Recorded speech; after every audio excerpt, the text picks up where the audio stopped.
Alright, Cranky Motorsports here. This is my first attempt to start this massive Kohler K331. Stupid jacks.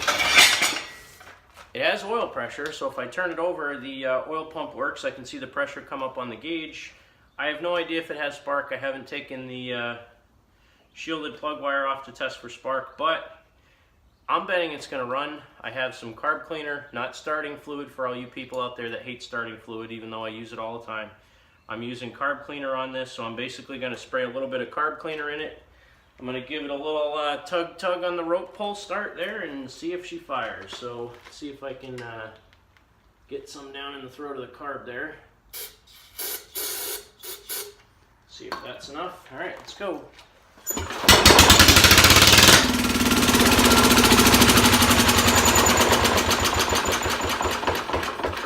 Holy crap, that thing's loud.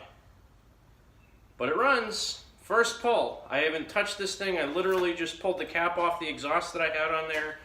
First freaking pull. Motor's awesome. The motor is absolutely massive. This is a Sears SS16, SS18, whatever it is. The top of the engine is basically at the height where the hood would normally close on this thing, and the spark plug wire is higher than that. So in order to use this motor, I'm going to have to do some creative changes on here. Basically, either modify a hood, basically like put a scoop in the hood, kind of like Josh did, except I'm not putting gauges in it if I do it. I would basically just put the scoop there to clear all the spark plug wire and stuff like that. So I don't know, maybe I'll do it on an Onan type hood.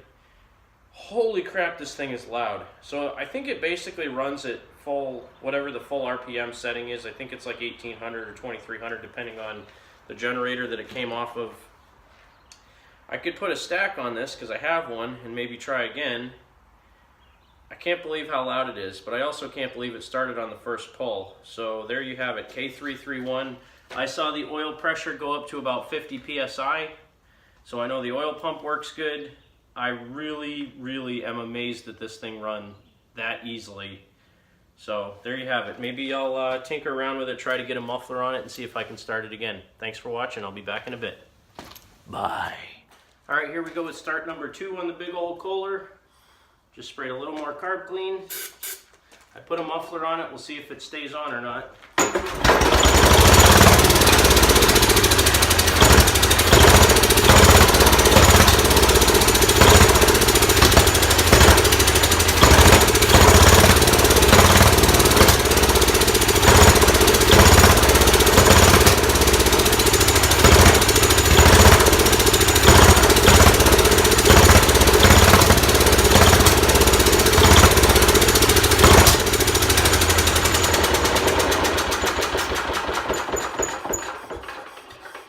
Seem to like carb cleaner is backfiring out the carb a little bit, but holy crap, this thing runs good.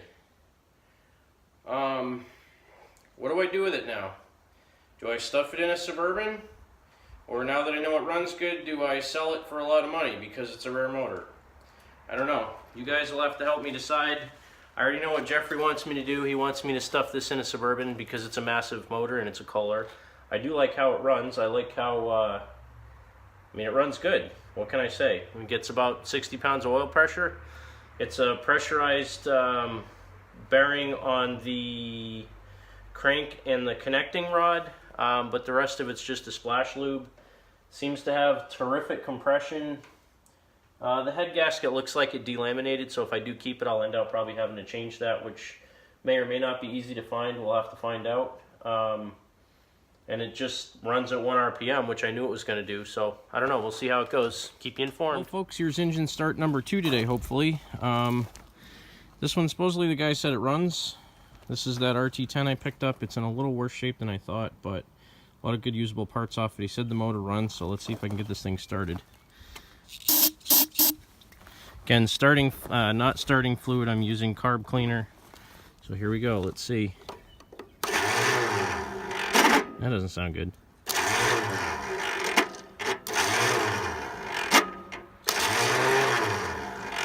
Come on.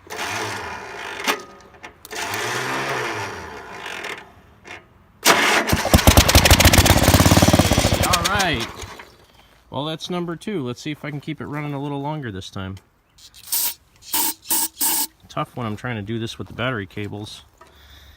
It has no ignition on it, so.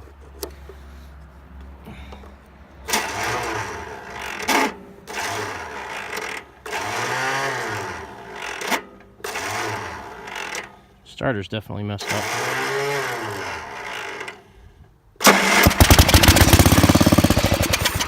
Ah! Well, it runs. Sounds like it runs pretty good. I'm going to keep playing with it. Alright everybody, quick update here again.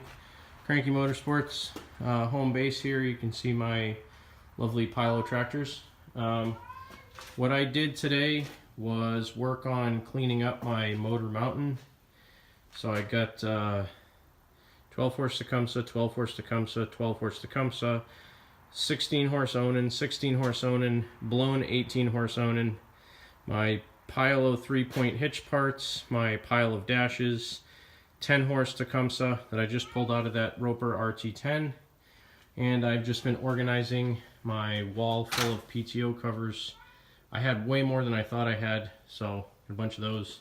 My steering wheel wall, my 3-point hitch and belt cover parts, and a few other things. So some other stuff I got done today.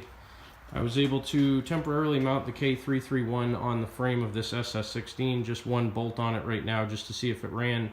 And ironically, it fired on the first pull. Hasn't been run in 10 years. The oil in it was like brand new, and just by turning it over by hand, I could see the oil pressure going up to about 20. So I knew that it had good pressure from the oil pump, and sprayed some carb clean in it, one pull and it fired up. I'll put that video clip in at the end of this one. And what else?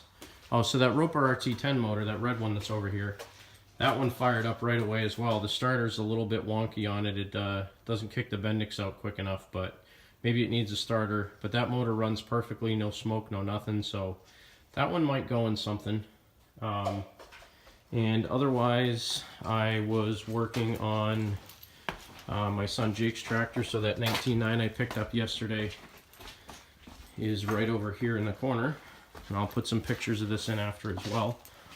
But stripped it down, took the motor out of it, took the clutch out of it, took the dash off of it, took the nose cone off of it, cleaned the frame a little bit, and I stuck a 68 Super 12 nose on it, which, sorry for the rakes and stuff in the way, and hood from a 68 Super 12, and that dash I think is from a 68 or a 69 Super 12. That one's coming together. That's going to be Jake's tractor. It's going to be like a teal and off-white color. This is the rear end out of the Roper RT10 that I completely stripped down today. Got my sickle bar mower on the 679 for right now, and attachments I need to put away. And here is the rest of the Roper RT10. Some of it fought me. I really hate customs. They're kind of a pain in the butt to take apart and things like that, but there's a frame from it. If anybody wants it, they can have the frame. Otherwise, I'm going to have it scrapped because I have absolutely no use for it. I hate customs, but the frame is good. I have all the steering components, the mower deck parts and everything from it. Those will be going up on eBay or on Facebook Marketplace just to get rid of those. The dash from the Roper RT10 and some other parts I'll have up for sale as well. So that's kind of a little bit of an update. Have a great day.